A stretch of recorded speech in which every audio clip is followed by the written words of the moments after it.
যেখানে আপনার আমার সবার কাছে 12 মাসে 1 বছর, সেখানে কিন্তু টেলিকম সংস্থাগুলোর কাছে 13 মাসে 1 বছর হয়। কি শুনতে অবাক লাগছে, কিন্তু এটা অবাক হলেও সত্যি।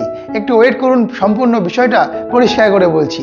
টেলিকম সংস্থাগুলোর কাছে সারা বছরে 13 মাস হয়, আর আপনার এবং আমাদের কাছ থেকে তারা 13 মাসের রিচার্জ আদায় করে। যদি আপনি এই ঘটনাটা এখনো না জেনে থাকেন, তাহলে ভিডিওটা শেষ পর্যন্ত দেখতে থাকুন। আর এই ভিডিওটা শেষ পর্যন্ত দেখার পর আপনি বুঝতে পারবেন কিভাবে টেলিকম সংস্থাগুলির কাছে 13 মাসে 1 বছর হয়। দেখুন, আমরা যখন মান্থলি প্ল্যান রিচার্জ করি, মান্থলি প্ল্যান কিন্তু 1 মাসের অথবা 30 দিনের হয়ে থাকে। আর এই 30 দিনের প্ল্যান যদি আমরা বছরে রিচার্জ করি, তাহলে কিন্তু আমাদেরকে 12 বার রিচার্জ করতে হবে।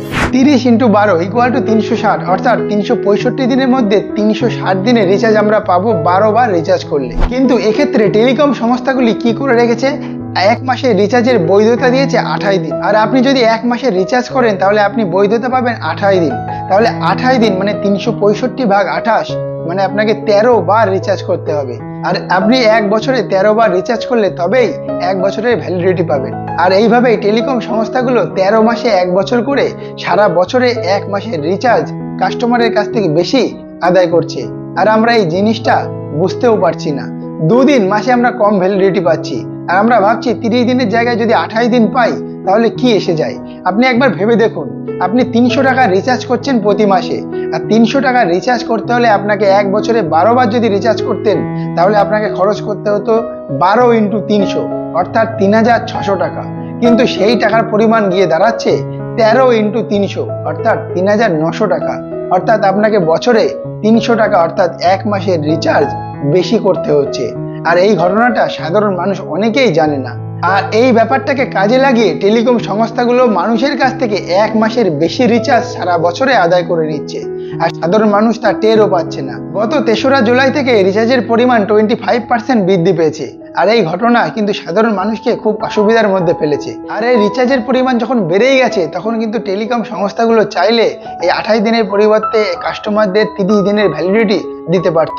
কিন্তু কাস্টমারকে তারা 30 দিনের জায়গায় 28 দিনের ভ্যালিডিটি দিয়ে বছরে 1 মাসের রিচার্জ বেশি করিয়ে নিচ্ছে।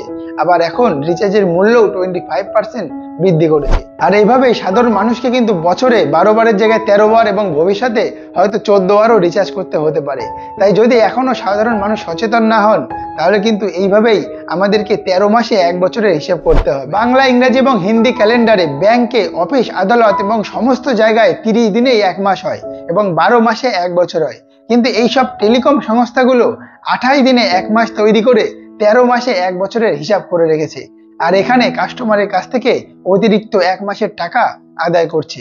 আর কাস্টমাররা এটা অনেকে না বুঝেই রিচার্জ করছেন, আর যারা বুঝতেও পারছেন তাদের কাছে কিছু করার নেই। তাই সবাইকে এখনই সচেতন হতে হবে। ইলেকট্রিক বিল 3 মাসের জায়গায় প্রতি মাসে নেওয়া হোক, এই নিয়ে যেমন একটা ঝড় উঠেছিল, সবাই প্রতিবাদ করেছিল। যদি 28 দিনের ভ্যালিডিটির জায়গায় 1 মাস অর্থাৎ 30 দিনের ভ্যালিডিটি দেওয়া হোক, এই নিয়ে প্রতিবাদের ঝড়টা ওঠে, তাহলে কিন্তু টেলিকম সংস্থাগুলো 30 দিনে 1 মাস অর্থাৎ বছরে 12 বারের রিচার্জ নিয়েই শান্ত থাকতে হবে। কিন্তু এই নিয়ে এখন মানুষ সচেতন নয়। তাই 28 দিনে 1 মাসই আমরা মেনে নিচ্ছি এবং বছরে 12 বারের জায়গায় 13 বার রিচার্জ করছি।